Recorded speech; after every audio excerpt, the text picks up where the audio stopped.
Magandang gabi po, Luzon, Visayas at Mindanao.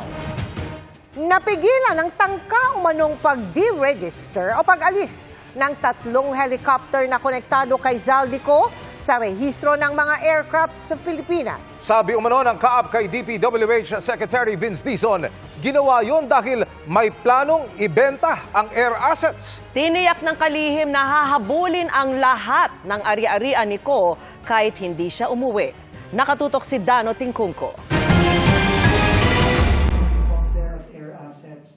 4 sa 11 air assets na nakarehistro sa 3 kumpanya may kaugnayan kay Congressman Zaldico ang minsan nang isinapubliko ng DPWH.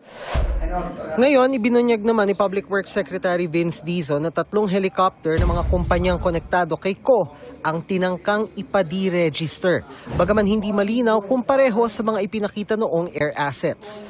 Ibig sabihin, pinatatanggal ang 3 choppers sa National Register o tala ng mga aircraft sa bansa ng Civil Aviation Authority of the Philippines.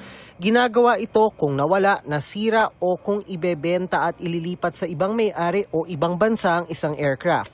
Hindi mo maibebenta at hindi maibibigay, mabibigay ng gustong bumili nun kung hindi i-deregister sa Pilipinas. Ang maganda, napigilan natin yung pag-deregister. At may standing order na ang kaap na lahat ng air assets na in-identify natin, hindi pwedeng i-deregister. Sa Huwebes ay posibleng magkaroon ng update sa mga asset na pinahihingan sa Anti-Money Laundering Council ng freeze order mula sa Court of Appeals. Kahit hindi umuwi si Congressman Zaldico, we will go after all these assets. Sabi nga ng Pangulo, hindi enough na may managot, hindi enough na may makulong, kailangan maibalik ang pera. Bukod sa real estate, bank account, kotse at iba pang assets, sinisilip din ni Dizon ang insurance policies na nakapangalan sa mga tinukoy na nilang personalidad. Kasabay ito ng pagsalang ng Insurance Commission ngayong araw sa pagdinig ng ICI. These are financial assets, itong mga insurance policies na ito.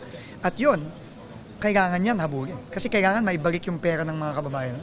5 bagong DPWH Undersecretary naman ang nanumpa ngayong araw kasunod ng pagkakatalaga kay Dizon sa DPWH. Kilala ko sila, kailangan syempre trusted. May experience both sa gobyerno at sa private sector.